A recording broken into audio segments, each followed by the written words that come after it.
होंगे और बहुत ही मज़ेदार बनेंगे। आप इनको अपने घर की किसी भी दावत में बना सकते हैं, तो ज़रूर आपने ट्राई करना है। ऊपर से ये हल्के से क्रिस्पी होंगे और अंदर से ये होंगे बहुत ज़्यादा सॉफ्ट और जूसी। तो ज़रूर ट्राई कीजिएगा। तो चलिए फटाफट से इस मज़ेदार और बहुत ही टेस्टी से पेशावरी चपली कबाब को बनाना शुरू करते हैं। तो बिस्मिल्लाहिर्रहमानिर्रहीम, सबसे पहले मैंने यहाँ पर एक चॉपर ले लिया और इसके अंदर मैं डालूंगी 2 दरमियाने साइज़ के प्याज़। और प्याज़ को अब हमने कर लेना है चॉप, बिल्कुल बारीक चॉप करना है। आप चाहें तो छुरी की मदद से भी इनको बिल्कुल बारीक चॉप कर सकते हैं। तो मैं आपको यहाँ पर दिखाती हूँ कि इसको कितना बारीक होना चाहिए प्याज़ को। ये देखिए, बिल्कुल अच्छी तरह से हमने इसको बारीक किया है और इसी तरह का प्याज़ हमें चाहिए। तो अब प्याज में चूंकि पानी होता है और इस पानी की वजह से हमारे कबाब जो है वो टूट सकते हैं, उसके लिए हम क्या करेंगे कि प्याज का पानी निकाल लेंगे। तो यहाँ पर मैंने एक साफ सुथरा मलमल का कपड़ा ले लिया है। इसके अंदर सारे के सारे ये जो प्याज हमने चॉप करके रखे थे ये डाल देंगे।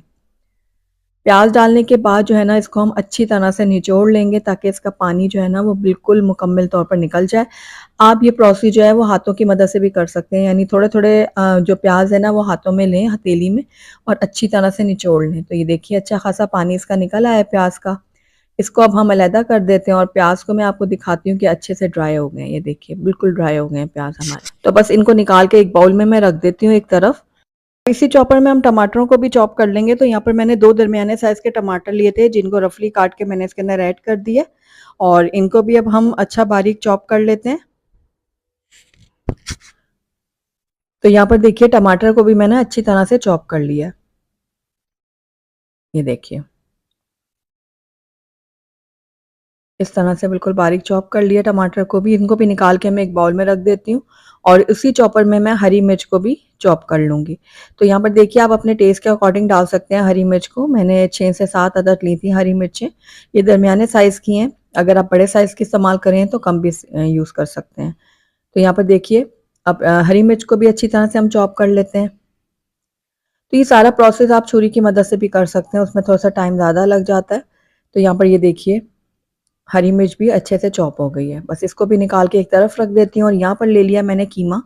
बीफ का कीमा यहाँ पर इस्तेमाल हो रहा है और ये आधा किलो मैंने बीफ का कीमा लिया और बिल्कुल बारीक लिया। ये देखिए इसके अंदर मैंने तकरीबन आधा पाव जो है ना वो चर्बी भी साथ ही पिसवा ली थी। अगर आप सादे रूखे गोश्त का बनाना चाहते हैं तो आप उसका भी बना सकते हैं, लेकिन ऑथेंटिक जो रेसिपी है उसमें वो लोग थोड़ा सा चर्बी भी ऐड करते हैं। तो यहाँ पर अब हमने नमक ऐड कर दिया हस्बे ज़रूरत। नमक ऐड करने के बाद अब हमने इसको अच्छी तरह से गून लेना है कीमे को, जिस तरह हम आटा गूंथते हैं बिल्कुल उसी तरह से हम कीमे को गून लेंगे।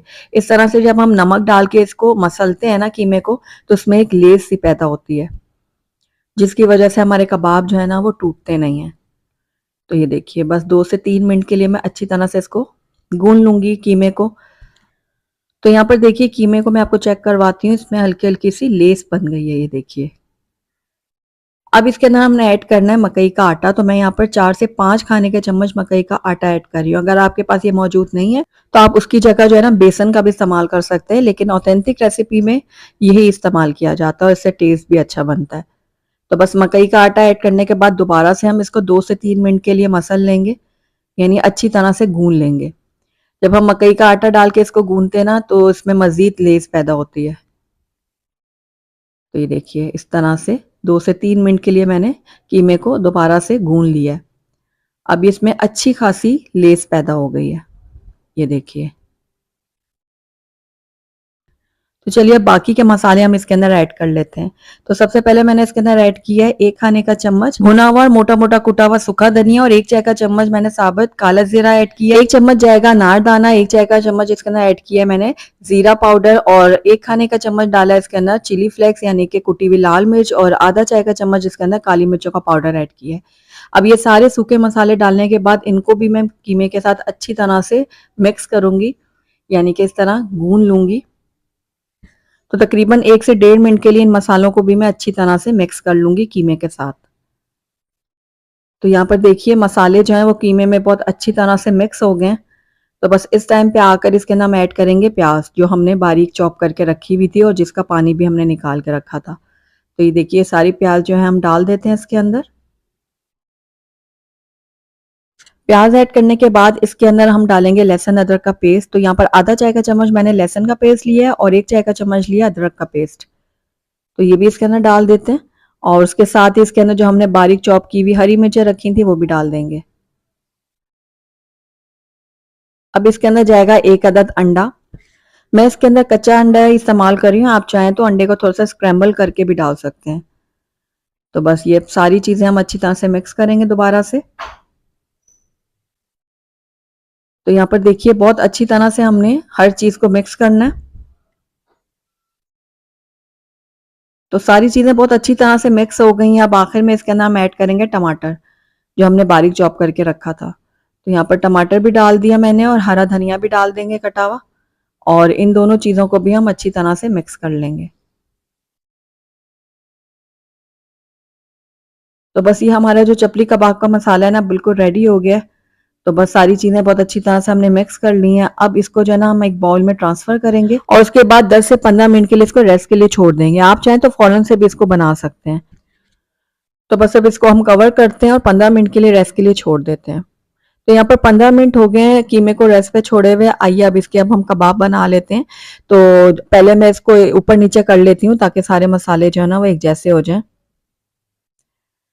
तो थोड़ा सा मिक्स करने के बाद हम थोड़ा सा पोर्शन लेंगे, जितने बड़े आपने कबाब बनाने हैं उस हिसाब से आप कीमा लें और उसके बाद इसको इस तरह से फ्लैट कर लें अच्छी तरह से।